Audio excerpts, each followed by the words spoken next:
নমস্কার বন্ধুরা, বাংলা স্টাডি চ্যানেলের পক্ষ থেকে আপনার জন্য একটা নতুন ভিডিও নিয়ে এসেছি।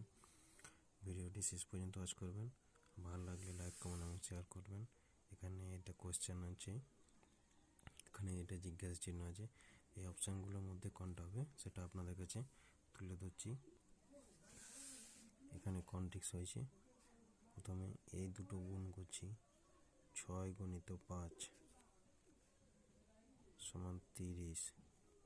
তার সাথে আবার 8 গুণ করছি, 240।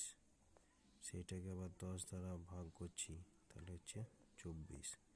সেম এটাতে 4 × 5 করি আগে, 4 × 5 20।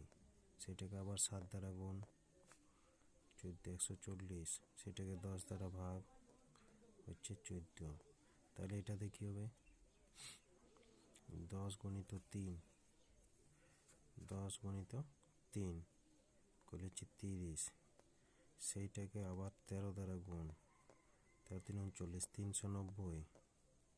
সেইকে 10 দ্বারা ভাগ করলে হচ্ছে 39। অপশান ডি, জিজ্ঞাসা চিহ্ন করে আমার 39টি অ্যান্সার হবে।